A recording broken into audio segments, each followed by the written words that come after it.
بسم اللہ الرحمن الرحیم۔ محترم سامعین السلام علیکم۔ حضرت ابراہیم علیہ السلام خدا کے برگزیدہ نبی اور پیغمبر، آپ کو ابو الانبیاء اور خلیل اللہ بھی کہا جاتا ہے۔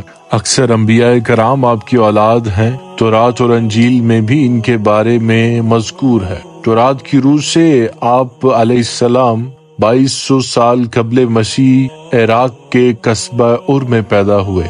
آپ علیہ السلام کے والد کا نام طارق لکھا گیا، مگر قرآن پاک میں آزر کے نام سے یاد کیا گیا ہے۔ انجیل میں اللہ تعالی حضرت ابراہیم علیہ السلام سے مخاطب ہو کر فرماتا ہے، دیکھ میرا عہد تیرے ساتھ ہے اور تو بہت قوموں کا باپ ہوگا، اور تیرا نام ابرام نہیں بلکہ ابراہم ہوگا، کیونکہ میں نے تجھے قوموں کا باپ بنایا۔ حضرت ابراہیم کی ولادت نمرود کے زمانے میں ہوئی۔ آپ علیہ السلام کے والد آزر بت تراش اور بت فروش تھے، مگر حضرت ابراہیم بت پرستی کے خلاف تھے۔ نمرود کو اس بات کی خبر ملی تو اپنے سامنے بلایا۔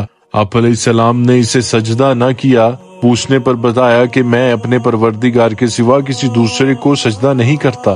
نمرود نے پوچھا، تیرا پروردگار کون ہے؟ آپ نے فرمایا، میرا خدا وہ ہے جو مردے کو جان بخشتا ہے اور زندوں کو بے جان کرتا ہے اور مشرق سے آفتاب نکالتا ہے۔ نمرود نے شیطان کے بہکاوے میں آ کر حضرت ابراہیم کو قتل کرنے کا منصوبہ بنایا۔ اس مقصد کے تحت 160 گز لمبا، 40 گز چوڑا اور 120 گز اونچا ایک احاطہ بنوا کر اسے لکڑیوں سے بھر کر آگ لگا دی۔ آپ علیہ السلام کو ایک منجنیق کے ذریعے آگ کے آلاؤ میں پھینکوا دیا، مگر اللہ تعالیٰ کے حکم سے آگ آپ علیہ السلام پر سلامتی والی بن گئی اور گلے گلزار میں تبدیل ہو گئی۔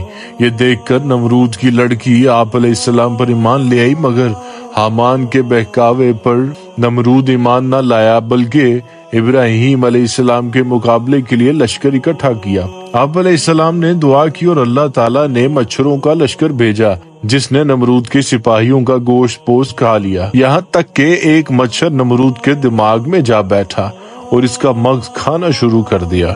اس کی حرکت سے اسے تکلیف ہوتی، لیکن جب کوئی چیز سر پر مارتے تو آرام محسوس کرتا۔ وہ 40 برس تک اسی عذاب میں مبتلا رہا۔ حضرت ابراہیم علیہ السلام اپنی بیوی سارہ کے ہمراہ مصر پہنچے۔ وہاں مصر کے بادشاہ فرعون نے حضرت سارہ پر دست درازی کرنے کی 3 بار کوشش کی، مگر ہر بار آنکھیں اندھی ہو گئیں۔ چنانچہ اس نے توبہ کر کے حضرت سارہ کو ایک کنیز ہاجرہ عطا کی۔ حضرت ابراہیم علیہ السلام اپنی بیوی سارہ اور کنیز ہاجرہ کے ہمراہ فلسطین سے ہوتے ہوئے شام پہنچ گئے۔ وہاں حضرت ابراہیم علیہ السلام نے لوگوں کو شریعت سکھائی۔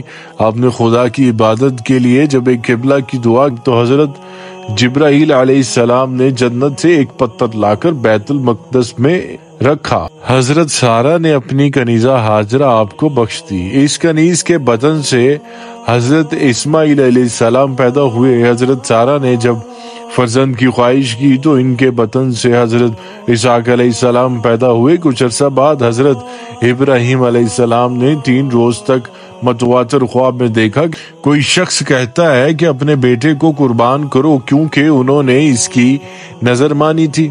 اس طرح حضرت ابراہیم علیہ السلام نے اپنے فرزند کو خدا کی راہ میں قربان کرنے کی کوشش کی، مگر جب حلق پر چھری پھیرنا چاہتے تھے تو حکم ربانی ہوا کہ ابراہیم تو نے اپنا خواب سچا کر دکھایا، اب اس کے عوض ایک مینڈا ذبح کرو۔ چنانچہ آپ نے ایک مینڈا ذبح کیا، جس کے بعد قربانی کی رسم کا آغاز ہوا۔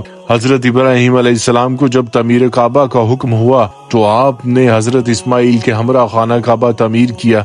حضرت سارہ کی وفات کے بعد آپ نے ایک کنعانی عورت سے نکاح کیا، جس کے بطن سے 6 لڑکے پیدا ہوئے۔